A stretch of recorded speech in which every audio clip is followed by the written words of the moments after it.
Welcome back, I should say, to the Loc-A-Mania podcast, where we get locked up and locked in to everything wrestling. I am your host, the Recruit, with my two favorite faction members to my right. The Chosen. Woo! Yeah. And as always, Ace. Sorry, I'm burnt. The Chosen burnt. and Ace are here. The boys are back. The pod is back. You can blame the recruiter himself. But today we talk about, I want to say, around the first month of this new era of wrestling. What some are saying the Triple H era of wrestling. Also, all that stuff going on with AEW. But firstly, how are you guys feeling about the first month of professional wrestling? First off, let's talk about the state real quick. The state of wrestling right now, it's everywhere. Like, AEW's been going on a different track. WWE's been booking a lot of future stars. We got stuff like the situation with Tony Khan. By the way, shouts out for the spot. He took the bump, baby. Took a bump.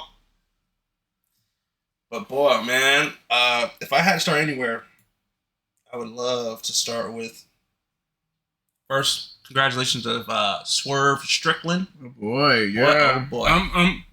First, Who's out? African American champion World champ of AEW. And boy, cannot wait to see like what he does with that title. Yeah. I mean, all right. Well, I guess I'll shake the pot early. So we know that Swerve Strickland is the current AEW World Heavyweight Champion. And congratulations to Swerve. Now, the question has been, a lot of time before Will Ospreay for the world title, All In. Now, we just saw, I don't know if you guys saw, but he's on his way to face Roderick Strong for the International Championship. Do you think that it's still going to happen? And if it does happen, like All In, I think is like 3 months away. Are they going to have a 3-month reign for Swerve? I don't know. I don't think so. I think it'd just be one of those big match feels where it's like, Swerve could be in danger, but this would be a match to get him like a really good win under his belt. Put him over. Yeah, I think it's going to be like the first match with him and Hangman, where not the first match, the one the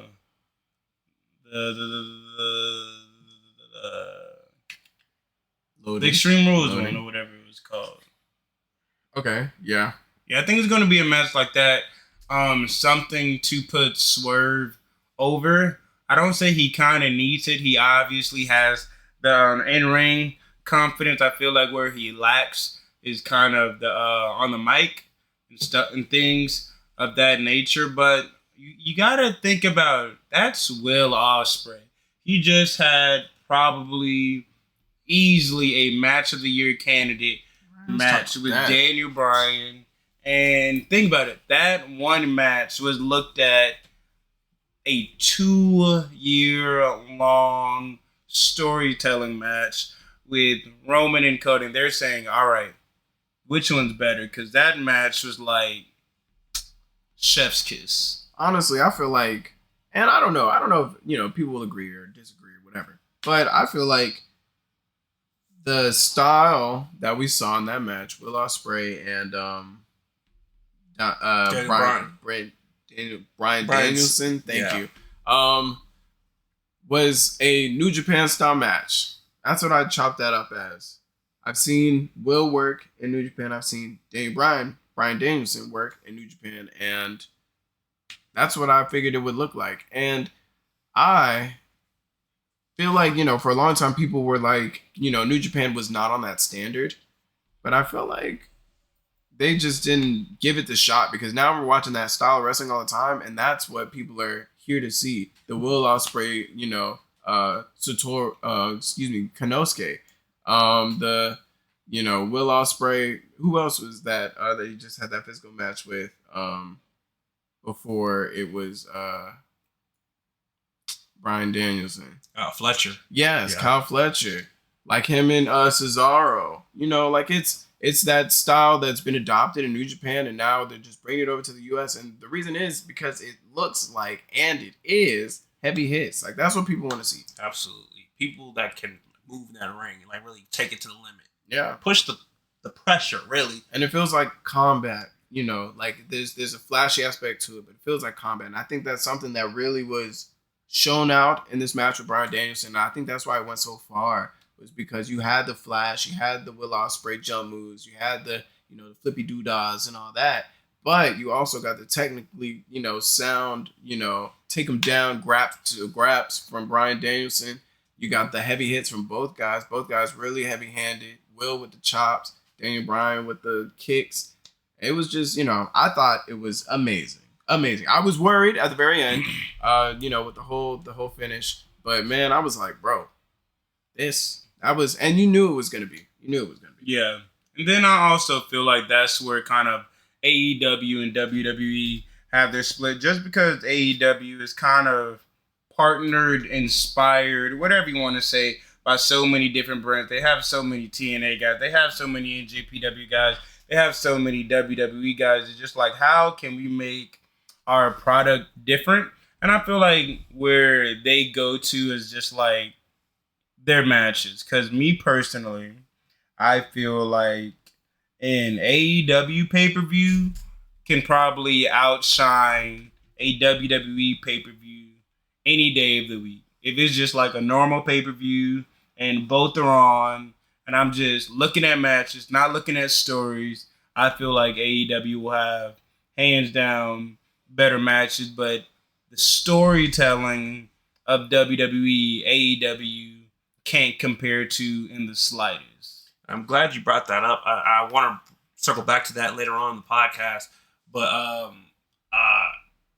the state of storytelling, book telling, you know, on paper, like Chosen said, they're there for the flash, that combat feel to it, where they lack in the story, they make up for in, you know, the technicality in the ring. Yeah, the action.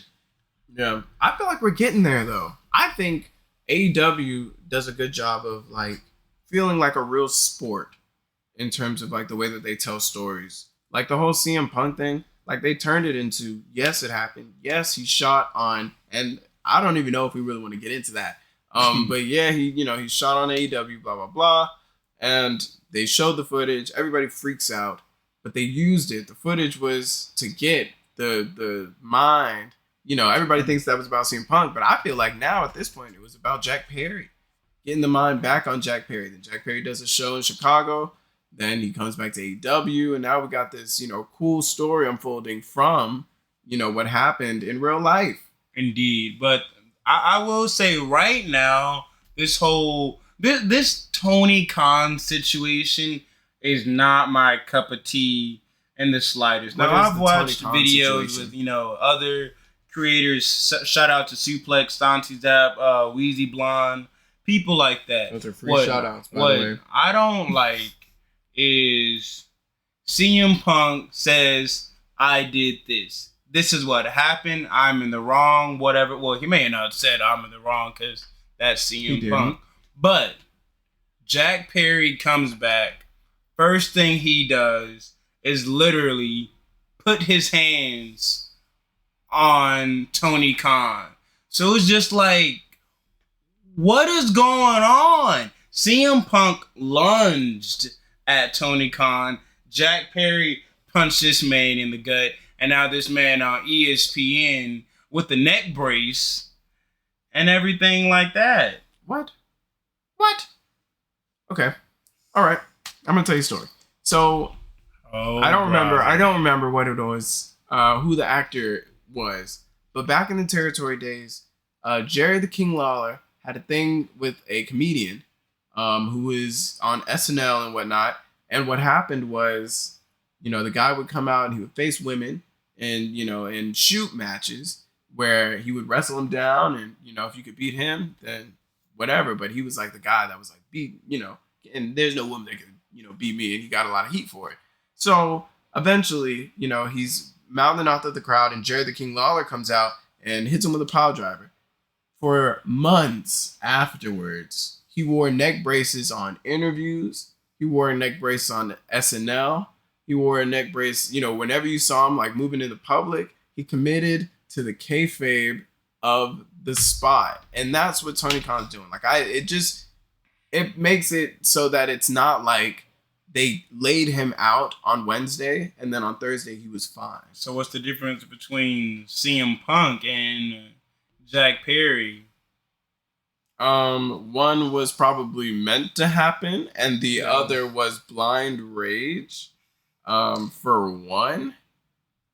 Yeah. Tempers were fueled. Right. What was the base of that question? Like, where were you going? All right, guys. On to the next topic.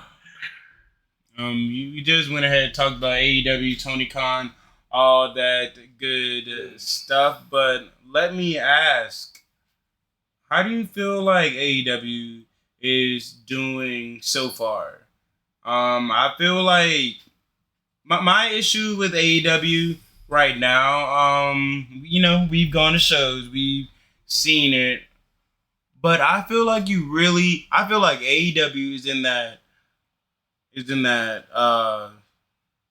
realm of that WWE is in pre-pandemic, where you really don't have to watch it, but you know what's happening. Because personally, I only watch AEW pay-per-views, and I can keep up with majority of what's happening. Do you guys feel like AEW is, I guess, losing some connect with the fans somewhere? Honestly, I think that's where we refer to then, like, you're dealing with hardcore fans and then the casual fans, because to casual fans, it's just a big matchup. Hardcore fans, they might know what's on the up and up. Like for me, sometimes I stay tuned. Sometimes I go in blind too. What's the nature? But you know what I'm saying. But like to see the matchups, like you think, like I said, you wouldn't see the storytelling in it, but you get a great match overall. Yeah, I mean, I feel like it's evolving. I think it's evolving back into the company that puts on like banger matchups. Like I feel like you can watch, an episode of Monday Night Raw and you're having the possibility of getting, a couple of good matches, but also a couple of stinkers maybe. Not because the people are bad, but because they booked a 3-minute match, or a little 15-second squash or whatever. Like, it's about the telling of stories, for WWE, and that comes with the lack of in-ring sometimes just to get a story across, just to get a character across as a monster, as a beast, whereas I feel like AEW is, getting more into, especially now they're signing a lot of, top level talent. They're getting to the point where you have to show how good the talent are at the same time that, you put people over other people. So I think right now, and I feel like we're seeing it, like the paper, like Dynasty wasn't like all in. That's not the best, that they're trying to put on. They're still saving matchups for All In that weren't at Dynasty. Dynasty was, one of now monthly pay-per-views we're going to see from AEW. So, at this point, when we get to the next one, it's like, are we going to continue to get these bangers? And I think we are, because that's just the nature of the company now. So I don't know. And I feel like people are having a hard time adjusting to that. Absolutely. And then I'm glad you talked about the, the booking of talent, because I feel like that's also where WWE has a huge problem. Like right now, I feel like right now, no offense, I'm going to ruffle a lot of feathers with this one. I feel like what they're doing with Braun Breaker and Jade Cargill are kind of terrible right now. I don't think Jade Cargill has had a singles match yet, but she's already being presented as this like huge, incredible like beast that nobody can topple. And just imagine, let's hold up, because I don't know what you're about to say. Imagine if the casual fan who doesn't watch AEW tuned in to Royal Rumble, WrestleMania, and all that. It's kind of just like, who's Jade Cargill? And why is she getting this treatment? She's having 3-minute tag team matches with Bianca. Even though Jade Cargill and Bianca, that's a crazy team. Braun Breaker's having like 10-second matches. I'd rather see Braun Breaker in somewhat of a physical, technical setting, somewhat like a Warlord. Give him like a 5-minute Warlord match. I'll take that rather than. All right, ready? Ring the bell. Spear. And then it's over. Because with that, all you're telling me is the guy can hit a nasty spear. Okay. First, Jade. I think what they're doing is the smartest thing. They're preserving Jade. And, they can really make a lot of good efforts with her being tagged with Bianca Belair. Because, they could, go ahead and scratch off a list or objective for Jade if she's able to score the tag titles. Hot take, I say they should lose that match. I mean, that's how you feel, but I honestly think either way, with her being tagged, they're preserving her. So when she does go solo, then it's like, now we're seeing Jade, ruffle the feathers. Seeing Jade that we'd see in AEW. Yeah, I agree. I think I think they're doing the smartest thing if they're going to keep her on the level of star without putting her down in NXT. And she's able to learn the system, learn the way that it works. They've carried, people who have been doing it for a lot less time in tag team situations, before. So I feel like, if Jade's going to, now it's up to her if she, really sinks her teeth into the style that WWE does and really, connects with it and makes it look flawless. But that's going to require time. I think she's still in that learning phase where she's still, putting her own spin on whatever this is. So I don't really know. I feel like Jade is a different kind of thing. Now Braun and Braun Breaker. I mean, Braun Breaker, obviously, this is kind of reminiscent of when Brock first showed up, the next big thing in wrestling. Yeah, Goldberg. And people are saying Bill Goldberg, and I'm like, I can see that, but at the same time, I'm seeing Braun in his own way. This is like, hey, Brock Lesnar, and a beast Brock Lesnar. And they're just, they're giving the match, and then there's the spear moment. But they're just solidifying that, once he's starting to pick up some big wins, he could be on a run like Gunther. Yeah. I mean, he's definitely, he's been brought in to be a tough individual. You saw how he was presented in the Royal Rumble. You see how he's being presented right now and how he was presented in NXT. And I think what we're seeing in the transition of the Triple H era is that the NXT system really is the feeder system now. Those stars that are big in NXT, they're going to book them big in the main roster as well. And I think that's something that's cool about this era of wrestling, because now it doesn't feel like there's, like NXT doesn't always put you in a good position. We've already seen Carmelo Hayes come over to SmackDown and, face the world champion and put on a match, that people are like, okay, this guy can go. And this is his first night in, So I think they're going to take care of him. I think they're going to take care of all of them, honestly. And the ones that weren't taken care of, they're in the process of, figuring out how to, kind of smooth them out and put the best product out. So, it's wrestling right now is actually really good. It's actually really good. Absolutely. I want to also real quick just put over my tribal chief for the show that he put on and the thousands and thousands of wondrous days that he was the world's undisputed world heavyweight undisputed universal world champion of the world. We get it. Go ahead and get your. My one is up. Thank you, y'all Roman. see my tribal chief. Right. Appreciate everything. If I may do a lap real quick,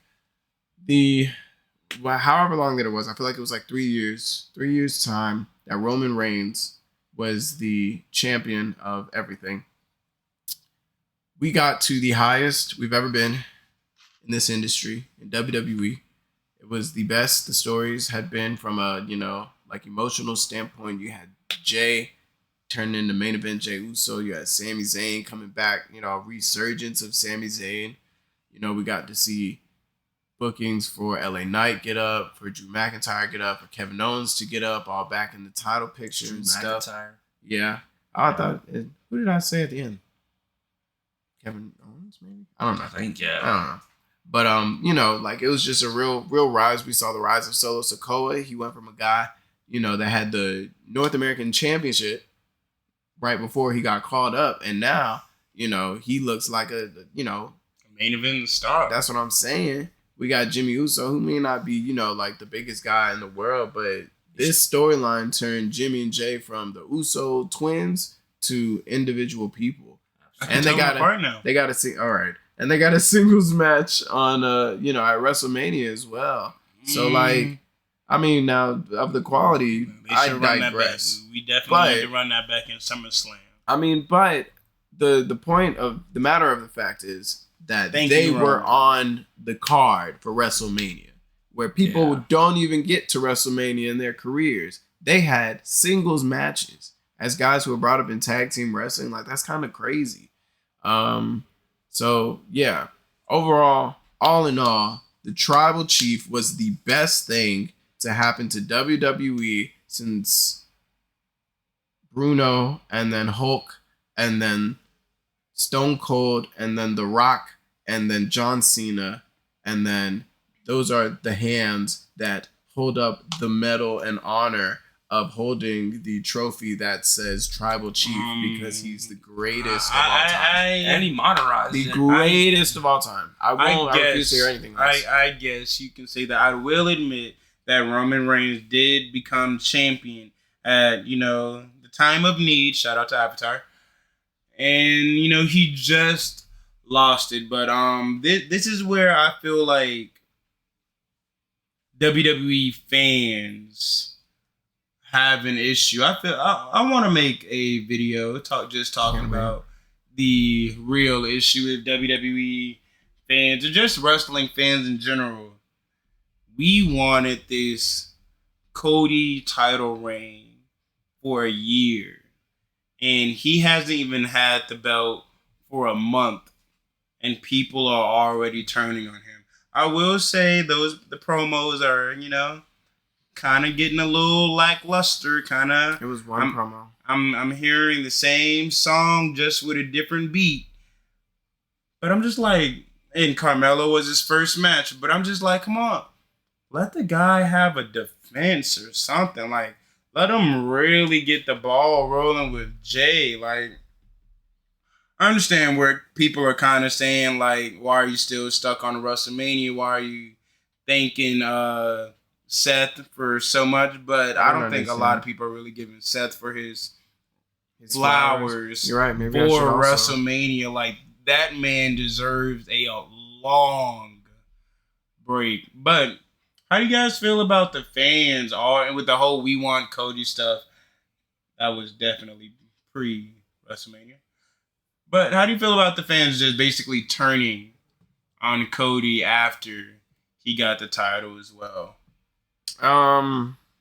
Fickle. I mean, but like, fickle. I really don't. Honestly, if I'm gonna be just blunt, I don't really listen to the average wrestling fan, because I feel like what they do is they want the chase and they get what they want, and now that they got what they want something else. Like, I think everybody was just looking for the moment at WrestleMania when Cody got the win and got to hold the world title, and now it's just like, all right, well, who's gonna beat him? Like, nobody's really like, nobody was thinking, well, the title reign could also be really good. Everybody was just looking at the chase, and now that the chase is over, it's like, all right, well, that was cool. Yeah, now it opens the road now. now we can build behind it. And like, there's so much to do, and only like everybody's talking all this mess. It was one promo and one match, like, and now he's off. He doesn't have the fire anymore.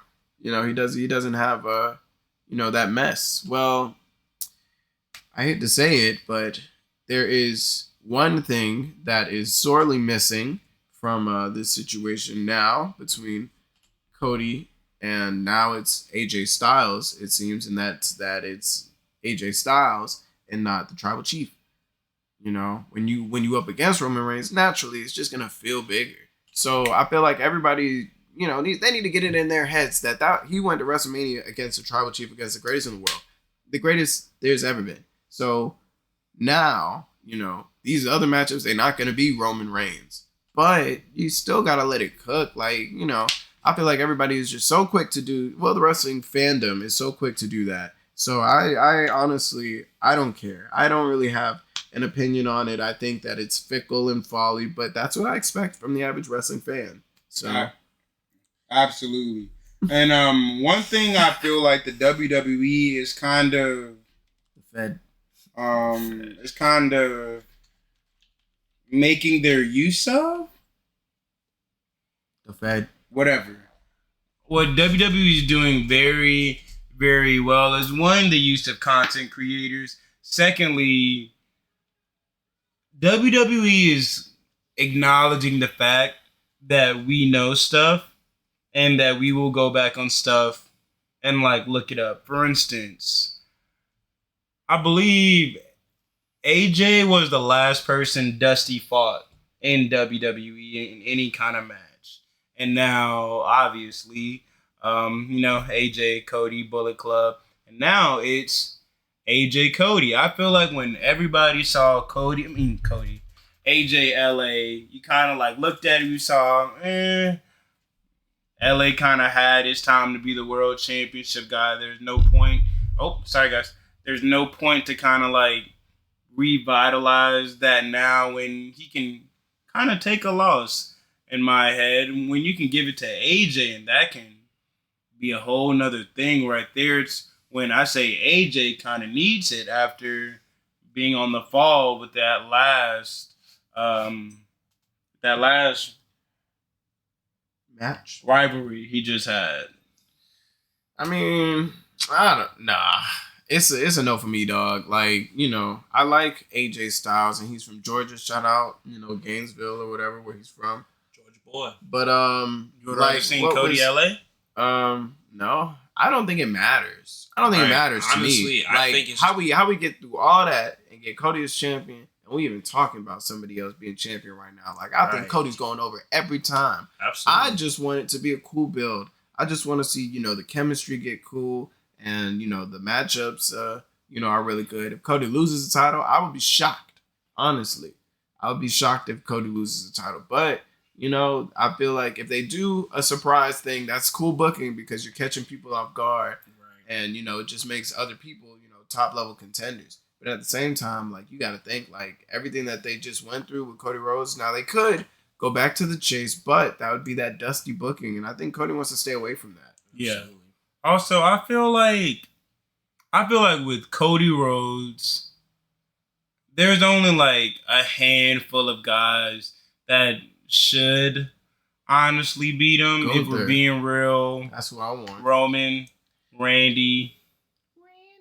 Who else? Gunther. Thank you. Yeah. I don't think Roman. There's only I want to say around 5 names that could realistically, whoever wins Money in the Bank, possibly. I feel like there's really realistically only 5 names that should beat Cody for this belt, whereas with Damian, I'm not saying Jay should beat him, but I would not be surprised in the slightest if they put that belt on Jay. Do I think he's ready for it? Absolutely not. Is he still trashed on the mic? Absolutely. But he just He still brings energy. I mean, but that's where I feel like WWE makes a lot of mistakes as well. Just because somebody is incredibly over does not mean you should just throw a title on them. That's why I'm very glad they did not throw a title on LA Knight. Because personally, I'm like, I don't think he's ready for it, especially a main title. I feel like people only wanted him to have that match with Logan Paul because people do not like Logan Paul as a wrestler. But I mean Logan Paul as a person, but as a wrestler, he's not that bad. Like I'm muted when it comes to his promos, but the guy can have a match better than I want to say a good percentage of the WWE roster, and he's been doing it for what 2-3 years. That's a lot. And to be able to to hang with talent like that, and I think that's a smart thing. Build, and that's what all they're doing is they're giving time for LA because they already know he's a big star. So as soon as he gets a title, that's just another bonus for that. Yeah. So until then, they're focusing on building everyone else up. And I mean, I don't know. I feel like that was a problem of the old days because these people that we have as men champion right now, like we got Sami Zayn as the new Intercontinental Champion. Sami Zayn went through the whole thing with the Bloodline, went through the whole thing, with Roman. He did get the tag titles, which was cool, but we haven't seen Sami singles title in like years.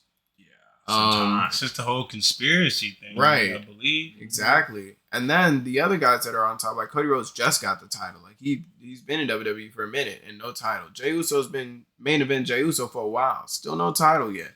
Like I think they're being patient. I honestly don't think that like LA Knight, like you said, still no title. I feel like this is they're starting to play the long game. I don't think we really need to worry about feeble title reigns anymore because they want to keep the prestige on these titles. Absolutely, you get it. You're that's just another stepping stone.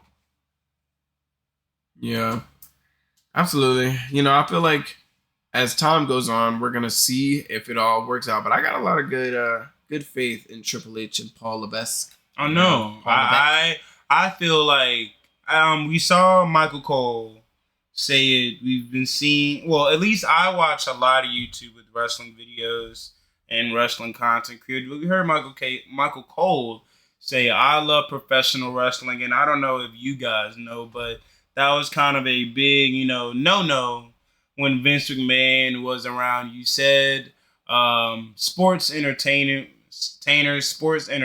whatever.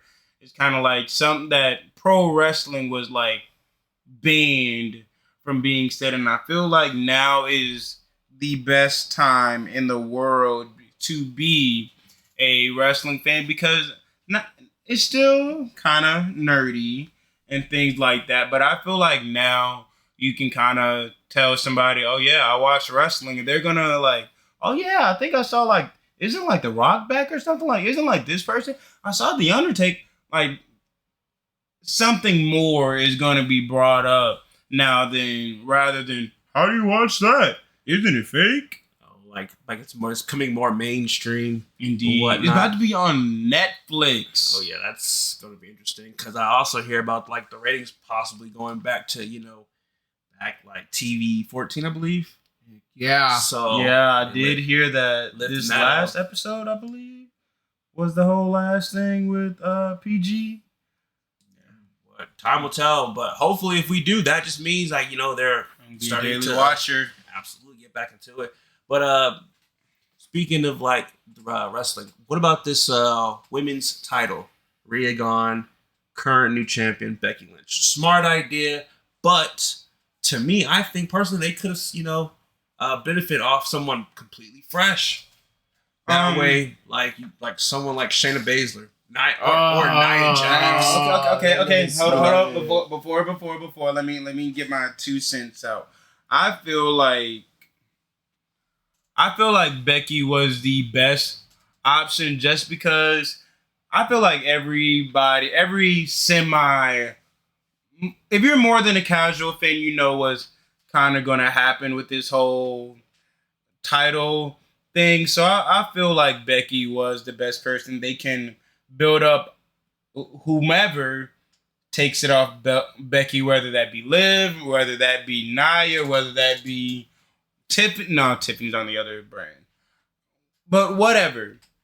That could have been anybody. But I say if you put it on Shayna, now you kind of have to build up Shayna while she has the title. Can you book Shayna again like she was in NXT? I wish you would. I've been waiting for you guys to build up Shayna like that again. But do you have to build up Becky like that again? No, she's already been Becky 2 built. The man, Becky Lynch, and already the thing, she just went at Rhea for the title. So I feel like that was kind of like a panic button decision as well. Now, I'm not going to say I completely don't disagree with it. I agree. It was a smart idea to put it on Becky. It's also about that she's technically never won, but it's still a world title. So that's just another feat on her resume. And out of everybody, you know, Becky does have like a stature where no matter what match she's involved in, people will tune in to watch it. But yeah, I still think, you know, I'm strictly on the road. I believe like this was an opportunity. I already know Liv down the line is going to be a possible, combatant for it. And eventually, if Rhea doesn't get to her beforehand, if by some chance Liv wins it and Rhea comes back, then that could be the opportunity for either one of two things. Either Rhea destroys Liv, or Liv is able to beat Rhea. Indeed. We all know the match is gonna happen. A lot of people are saying it's gonna happen in a year's time at WrestleMania. Personally, I feel like both matches these should be the two. These are the recruiters' predictions for WrestleMania women's matches. I would love to see Jade versus Bianca for a title, and I would love to see Charlotte versus Tiffany for a title. I feel like Liv Rhea can be a SummerSlam, a Royal Rumble type of thing, but I feel like you can do so much more with Charlotte Tiffany. I feel like you can book now for Bianca Jade, because I feel like that is the better match rather than like a Jade Naomi or anything like that. But I feel like the focus shouldn't be on this whole little Live Revenge tour, because I am going to keep saying this. Rhea Ripley does not need to be in matches with women that are much smaller than her. She can pick them up, throw them around like they're a can of Coke. Look at the matches she's had with bigger women. Look at the matches she's had with Raquel Rodriguez, Nia Jax, and people like that. They are significantly better than any match she has with a smaller opponent. If Rhea can come back, this is the lineup. Raquel, whenever she gets healthy, do that match. Run it back with Nia Jax. Do that match.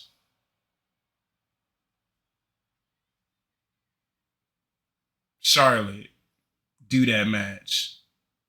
Nia, give her a little break. Do that match. And then WrestleMania, Bianca, she just put down and you got to throw Jade in there.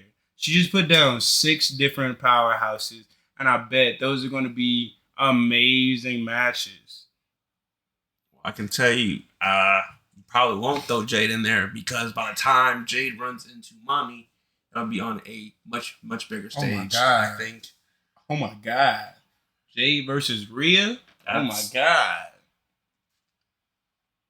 That's going to be a big match. But yeah, Rhea could come back and she could start laying out folks left and right.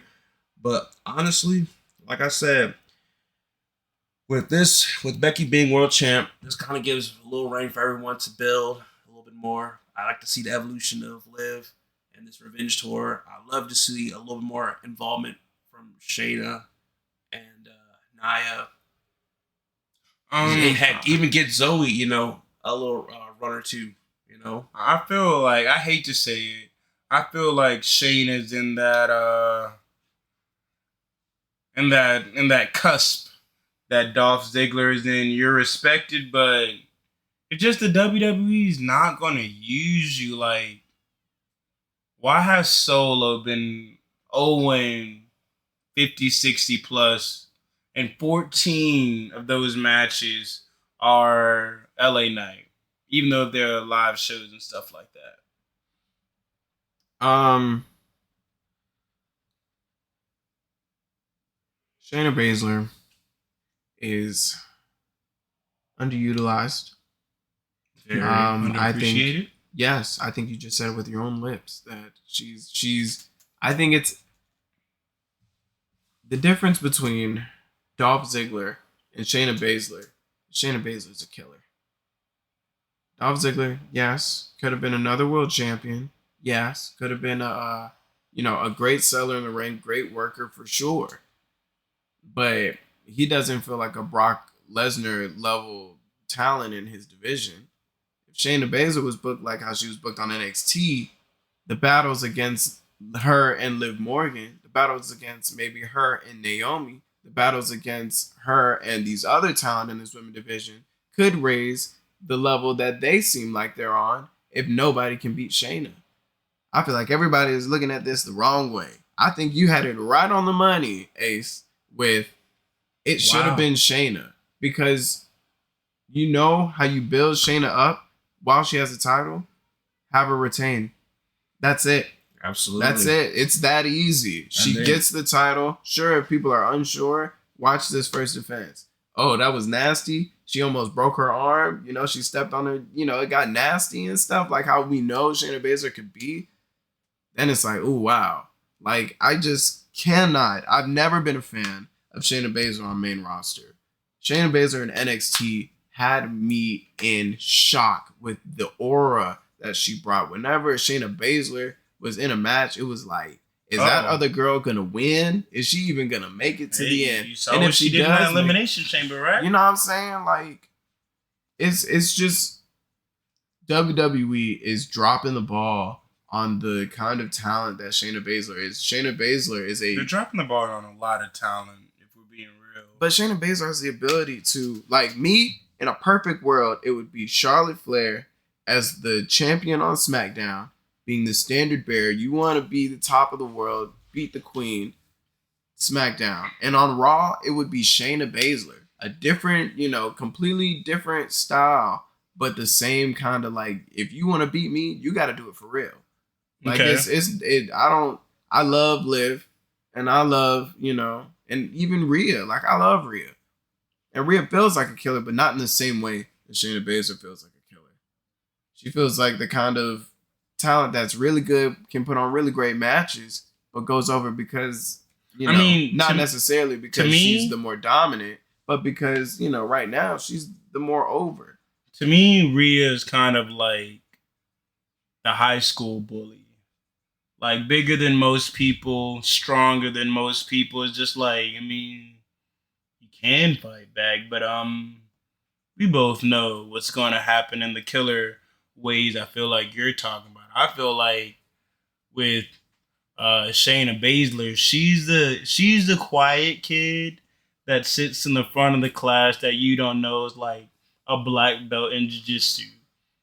And then one day you just mess with her and she's like, hey, I'm warning you, please don't do it. Man. And you just keep poking the bear, and when your arm's broken, you're just like, why?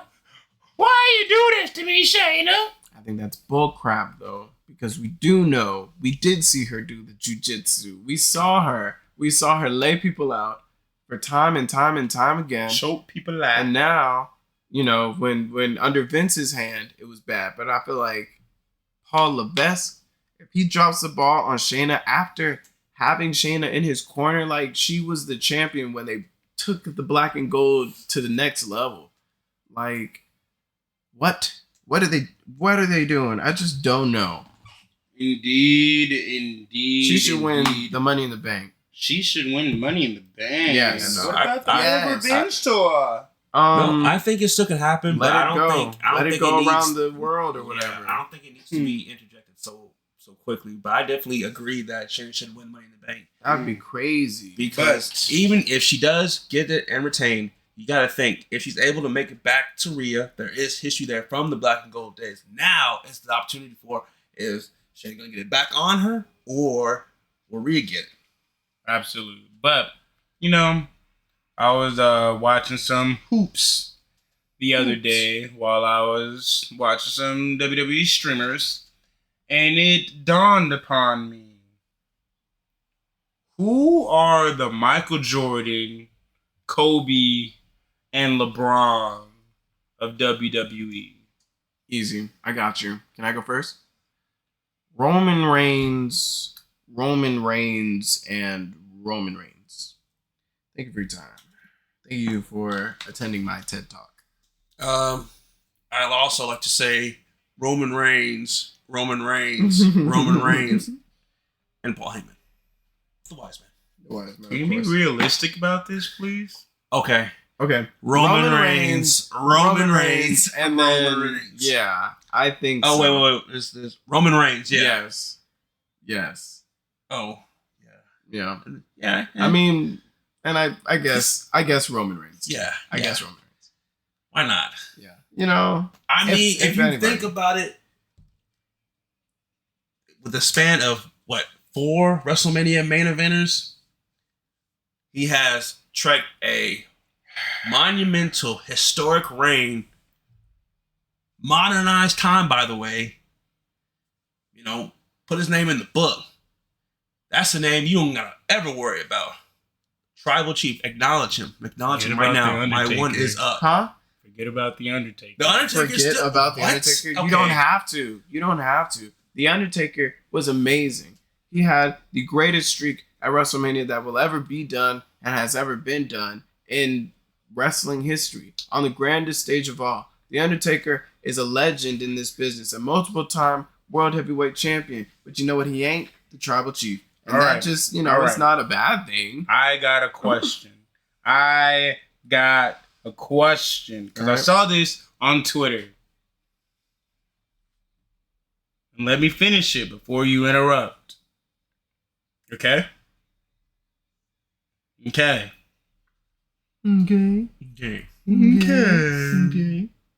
Is Roman Reigns the GOAT? Or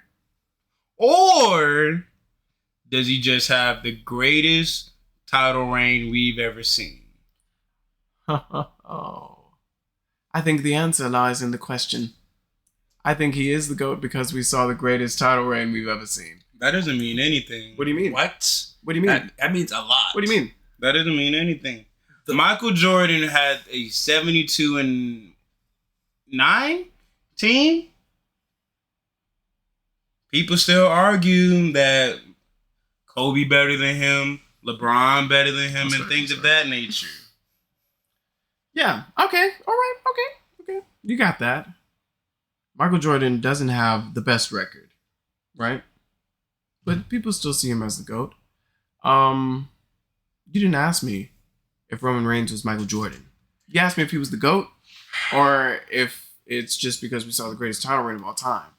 But like, what happened in that title reign? He showed you why he was the GOAT. He brought the best ratings. He sold out all the big stadiums. He brought wrestling back into mainstream. He, took over the world. He brought The Rock back to the point where The Rock didn't come back for Cody.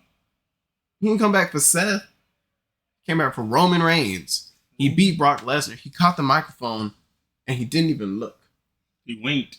He winked at him. Like, Brock Lesnar. beat The forklift. Drew McIntyre in his hometown. Beat Sami Zayn in his hometown. He turned Sami Zayn back into a main eventer. He turned Jey Uso into a main eventer. He turned Solo Sikoa into a beast. He beat the beast. Conquered. He made the story. He did it. Like Roman Reigns did what everybody else wished they could do. Is that right? And he did all of that separate from when he was a U.S. champion, when he was the Intercontinental champion, when he was the tag team champion, when he won the Royal Rumble, when he made event WrestleMania before, when he beat The Undertaker before. Yep. Like, all of those things happened before he left and came back as a tribal chief. And you trying to tell me that he's not? Like, I feel like if you were asking the question before he left, this title reign just showed you why. So like I said, when you opened up, I think the answer is in the question. I think he is the greatest of all time because we saw the greatest title reign that I think we'll ever see. Bam. Enough said. Drops mic, finger in the air. Acknowledged. Like, I just feel like, everybody might not love it. Love him or hate him, like, I understand. Because I have to give CM Punk his credit when his credit is due. But, like, how could you not, man? How could you not? Nobody else could have did this. Nobody else could have did that. And if I could just interject for just a moment. Compare that to everyone else in that span. What were they doing? There's there stories, bit by bit. Are you just saying? No, I'm saying greatest wrestler to ever do it. Like, better than Hulk Hogan, better than Bruno, better than The Rock. Yes. How about this? Think about, for one, let's start with The Rock. The Rock's initial career before returning was about the length of Roman Reigns' last title reign. About 3 years. From 97 to 2000 was The Rock. We get to Stone Cold. Stone Cold, yes. Very high, top of the business, for that era, But you got to realize it was at a low, just like how we were at a low. So the highs look real high.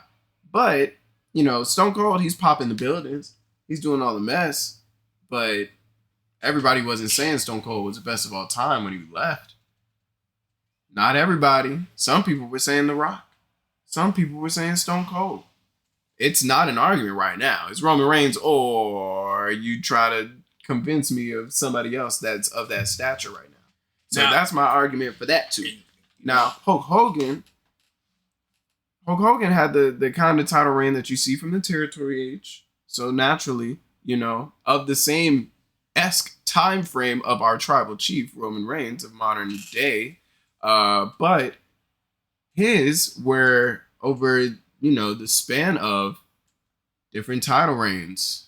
It was not like this one run. And with it, it brought wrestling to, the mainstream, similar to what Roman Reigns did, but it wasn't this. It was something monumental. Now I give you that.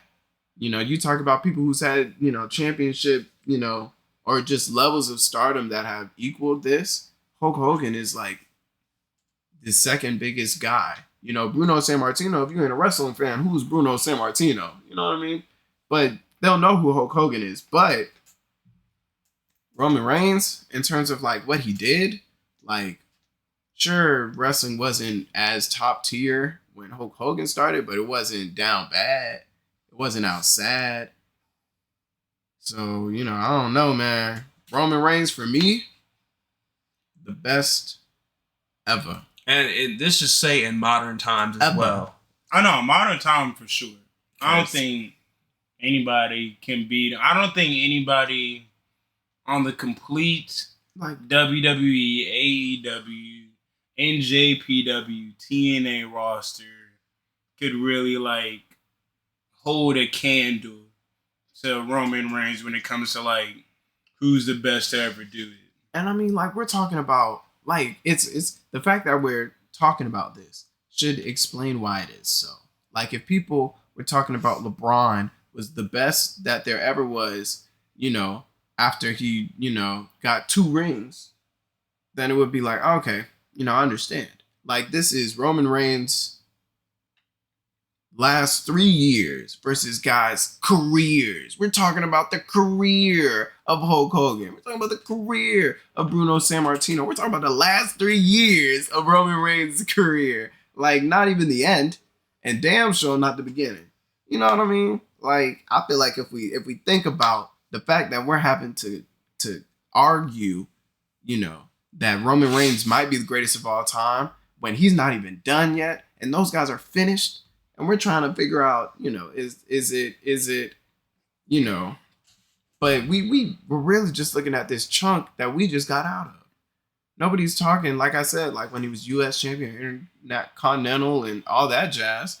We talking about these last 3 years versus whole careers. That's the kind of effect that it had. Like, it just, to me, Like, give Roman a couple more years. And that's all he need, bruh. He don't even need more years. He could go out like this. Right. He could go out like this. He was on top, really. Yeah. Proof's in the pudding right there. Did it. The reign, the record. That's it. All right. But along with new reigns, we have new belts. Personally, I think the Raw tags, I think those are hideous. As everybody's saying, I feel like every belt should be its own kind of thing. I already kind of hate the fact that the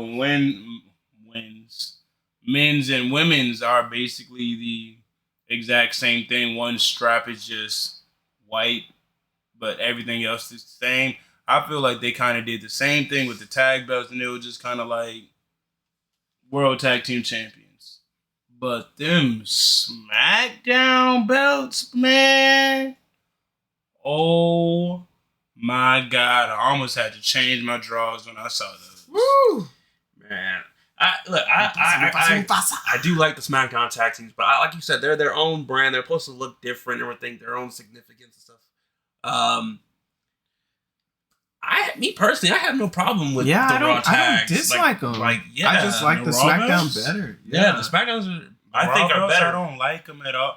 Like because I was off during that time, so I was able to watch that whole week of wrestling. So when I saw them unveiling new titles, I was like, bet. We're about to see it. It's time, all that good stuff.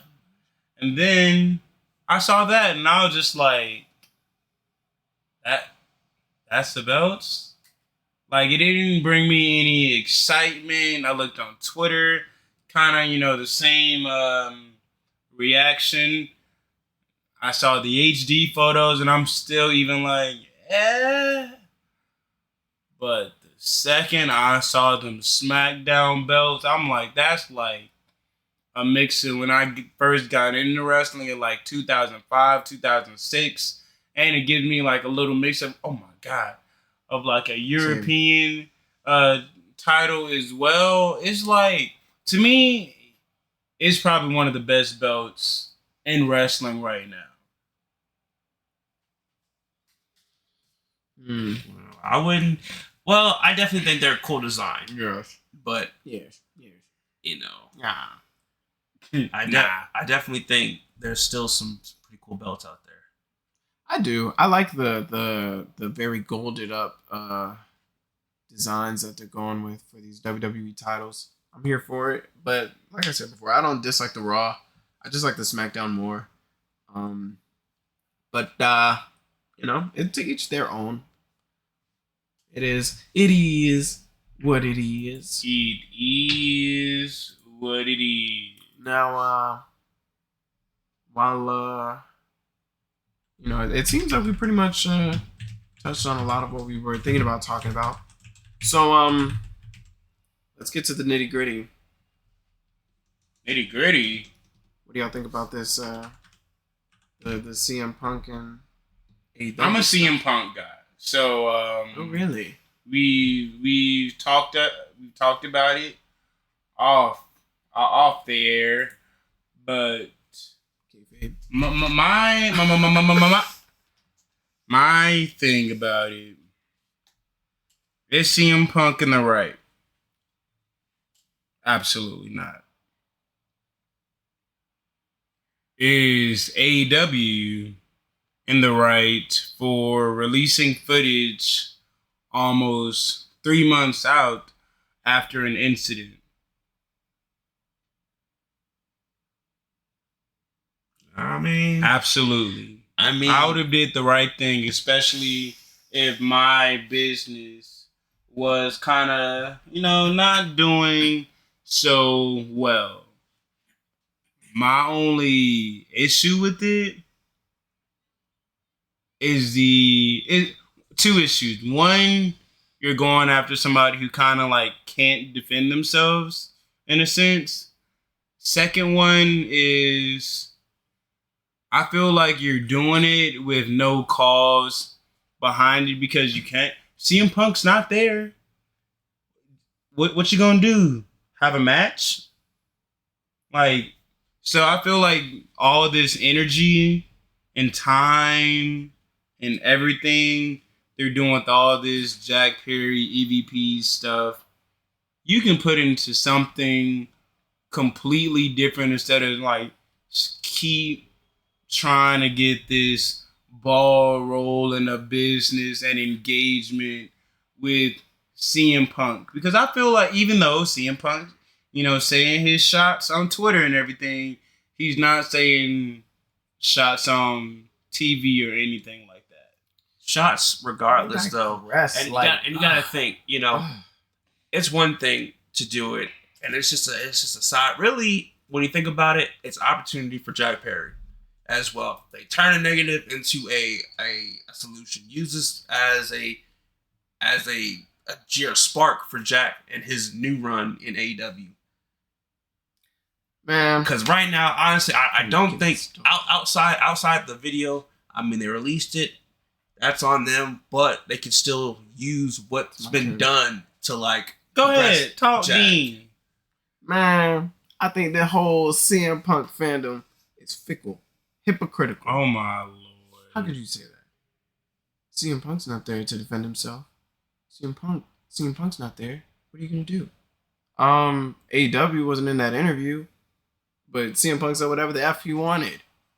AEW wasn't there to defend themselves, so CM Punk said whatever the F he wanted.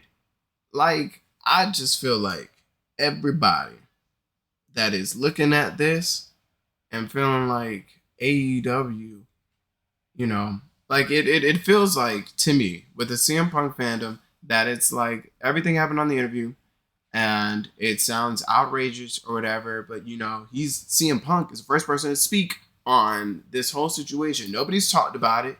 There was no NDA, like he said. Everybody just did their due diligence to keep it quiet. And that's what it was. CM Punk opened the wound, and now, now that he opened it and said whatever he wanted and said what happened, like people have been saying after watching the video, oh, well, that's exactly what happened. You mean when CM Punk attacked Jack Perry? You mean when CM Punk lunged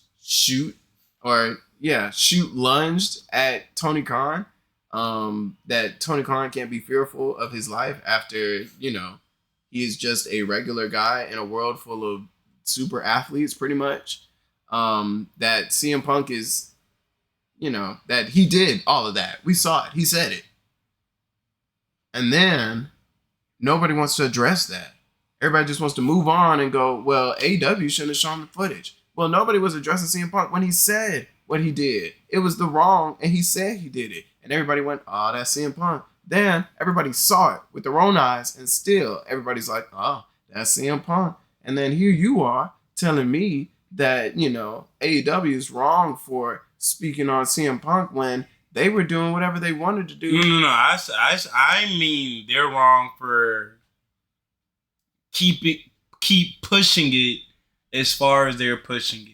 Well, I feel like they could have dropped the footage.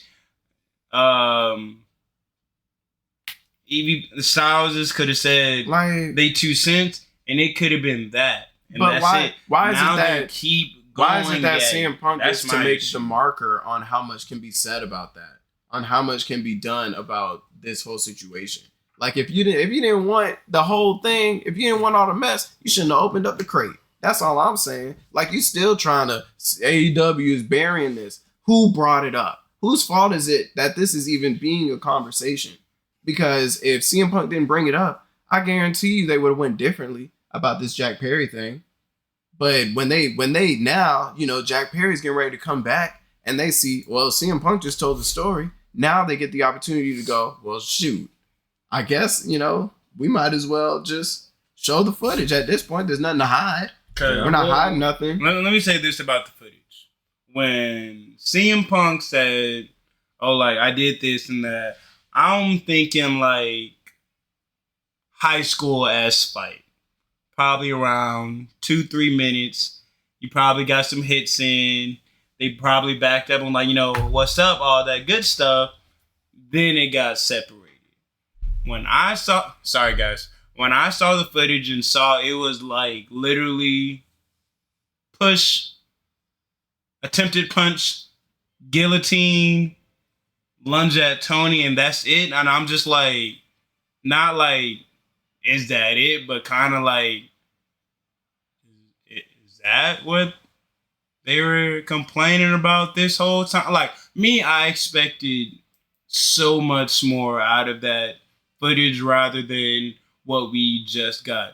And also, stuff I'm kind of saying to people when we all talk about all this nonsense, that video had no audio. So you have no idea what was being said because you can say crazy stuff to somebody all you want, and eventually they're going to take. I'm not saying CM Punk was right for putting his hands on anybody in a business setting. But you're not saying he's wrong. You're still sympathizing with it. Still trying to defend. Like he is like I've said off the air. He is a vet. He's a vet in the business, and not only is he a vet, he's one of many members of that AEW roster, and everybody is still there, able to do business. Now, we've seen people not get along before, the Sammy Guevaras, the Eddie Kingstons, people who have lost their cool. And what happened? They caught a penalty. Now, CM Punk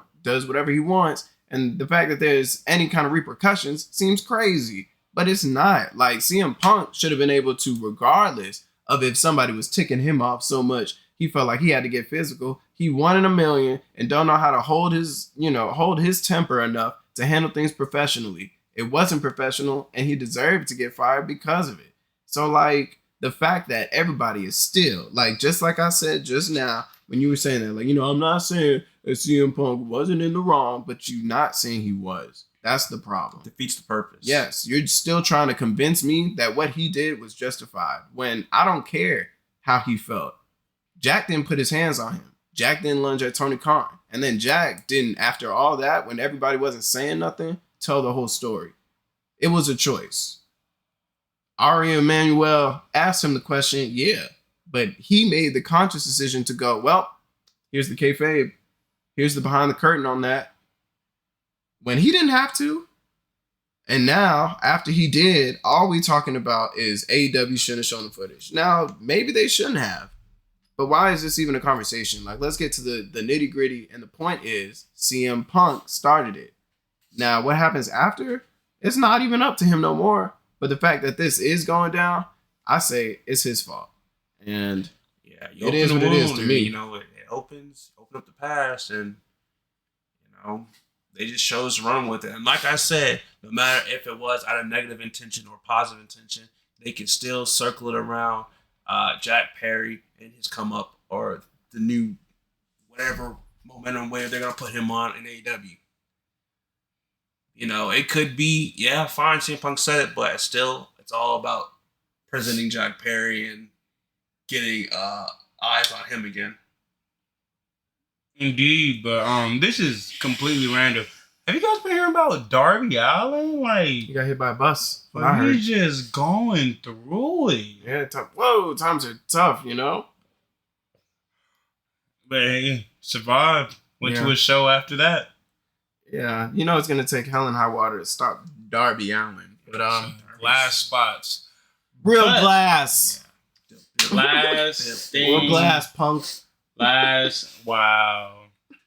Cry me a river, huh? Yeah, Last thing we're going to talk about. That is a gimmick behind of it. course, we're going to get some Backlash predictions out of the way. Backlash in France in 2 weeks, I believe. I mean, May it doesn't 4th. matter. Next week. 2 weeks. Next Whatever. week. Next Saturday. Indeed. So, Oh boy. we're going to see the World Tag Team Championship. Awesome Truth. The Miz and R-Truth go against DIY, John Gargano, and Tommaso Ciampa. Ace, who you got? Awesome Truth. Chosen. I don't know, man. Both of these are Triple H baby teams. I'm gonna say DIY. I'm going to Soft Awesome pick. Truth just because I feel like DIY has been having a little miscommunication. And I feel like they're eventually going to split. I don't think it's the smartest to split now. I don't think so. I think they should turn heel. Especially when, you just split the tags. Let the titles kind of, first. Yeah. Then another tag team match. We have A-Town Down Under, Austin Theory and Grayson Waller going against the Street Profits, Angelo Dawkins and Montez Ford. Chosen, who you got? A-Town Down Under, baby. Ace. I'm gonna second that. Sorry, boys. Sorry, Street Profits. I'm not Until an they're ready- Austin Theory guy. Until they are ready to turn full heel, Street Profits are not seeing the titles again. Until they make that conscious decision about, all right, now Yeah, they gotta Get- give it get up. behind- they had to turn back because of Bobby. Granted. Hey, man, look. You gotta stick But- to it. I'm not a Austin Theory fan in the slightest. It doesn't I feel like matter. he should be brought back down to NXT. Wow. I got Angelo and Montez. I got the Street Profits. I think we're all going to have the same vote on this one. Next match, WWE Women's Tag Team Championship. Kabuki Warriors, Asuka and Kairi Sane versus Bianca Belair and Jade Cargill. I got Jade and Bianca. I'm rooting for my Black Queens. absolutely. All right. Team Big Three, not just Big Me.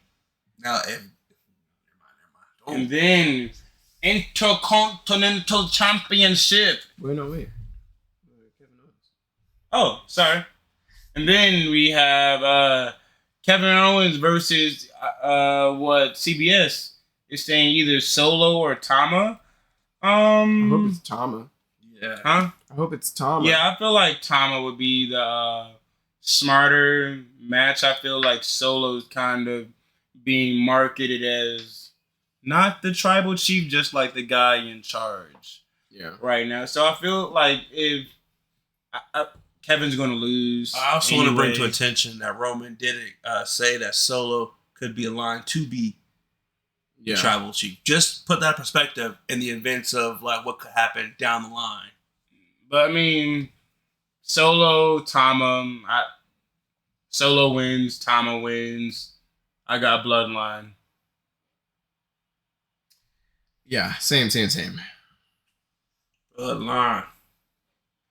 Then we have the Intercontinental Championship. We're seeing Sami Zayn take it 1-on-1 with Chad Gable. Now, me personally, I'm saying Sammy's just gonna win because it just makes sense. I don't understand to give Sammy the WrestleMania moment just for a month down the line. It gets taken away with the person majority of the people felt like should have had that moment. If you wanted to give Chad Gable the championship, you should have gave it to him at WrestleMania. I got Sammy. Well, I'm going Chad, baby. Yeah, I'm gonna say Chad. Yeah, no. Only for the event that Sammy was not only the only person that could take it off of Gunther. I mean, even Gunther himself said, like Chad could have had it. Like if push come to shove, he was a tough combatant. So I'm gonna say Chad though. I think he's looking to get it. This new heel run is something serious. Hey, we're about to see Perk Chatty Daddy. But next match, Dominic Mysterio and Finn Balor versus Andrade and Ricochet. This one's a little hard for me just because it's kind of a grab this guy and that guy kind of match to him. Ricochet and Dominic, I believe, do have some slight drama that they've been showing on TV, but we all see what's happening with Judgment Day. Andrade and Ricochet. Yeah. Yeah. Andrade El Idolo. El Idolo. And the Ricochet. The WWE Speed Champion, by the way. Exactly. So inaugural. Luckiest man in the world, dating Samantha Irvine. Andrade El Idolo. And Samantha Irvine's boyfriend. No. The husband of the Queen, Her Majesty Charlotte Flair. And we have watch your mouth. Betty. Is this the last one? Heresy of the highest order. No. Which one do you want to do first? Undisputed or World? Let's do the World. All right, World Heavyweight Championship. We're seeing bisexual Undertaker, a.k.a. Damian Priest, versus main event Jey Uso. Yeet. I'm rooting for Yeet. Damian Priest. Yeet. I'm also Yeet. Sorry, I just have to yeet back. Yeet. But I'm rooting for Yeet. Damian Priest. Yeet. Also going for Damian Priest. Yeah. But I'm gonna be waving my hands. Yeah, I'm definitely gonna be. But main event, baby. There. Proud of my boy. Made it to the main event spot. That man going for the World Heavyweight Championship. Shout out Jey Uso, Big Oos. Yeah. I got Damian Priest. Doesn't really make a lot of sense for Jey Uso to win. But I feel hot take. The World Heavyweight Champion is going to have a better reign in 2024 than the Universal Champion. The story of it. I mean, very possible. I don't know. But you still got to think about it. Anyways, we'll talk about it off stream. Anyways, Cody Rhodes versus AJ Styles. Cody Rhodes. Georgia's own Cody Rhodes. Both are from Georgia. I'm going with Pharaoh's owner. Cody Rhodes 1,000 times. Cody Rhodes for AEW president. Nightmare. I think they've got the babyface in Cody Rhodes. I think it's gonna be great. I think if you want to become a good heel, this is the place to do it. If you want to be a respectable babyface, this is the place to do it. Cody Rhodes is the man. He's from Georgia. He finished his story, and now a new story is beginning. And I'm here for it. I'm rooting for Cody Rhodes 100%. The only time I feel like I would not be rooting for Cody Rhodes is if he ran it back against the Tribal Chief. Wow. Yeah, no, that's a tough one. Because when Roman comes back, that could be a problem. When he comes back, make way. Because the Tribal Chief, when he's hungry, is a dangerous Tribal Chief. Very much. But this is not about the Tribal Chief. It's about Cody Rhodes. Right? Cody Rhodes. I'm rooting for Cody Rhodes. Yeah, no, I'm hoping Cody Rhodes. He goes on a long reign. Nice reign. Cody Rhodes. Indeed. But if you're at this point of the pod, thank you for being tuned in for the whole pod or whatever you were doing while we were playing in the background. Make sure to follow us on all social media platforms. Make sure to tune into all ACW, Adrenaline, Chaotic Dark, action every Monday, Thursday, and Sunday at 8 o'clock. And we will get podcasts out when we get podcasts out. It may be a week. It may be 2 weeks. It may be a damn month. But it's not going to be a year. Yeah, we're trying not to go a month. We really are. Life is just life, and, you know, we're all very busy, making lots of money. You know, there's just no time. We're about to get back into the swing of things. Well, all right, guys. That was the pod. Thank you for getting locked up and locked in with us. We love you guys. Good night. I'm so sorry.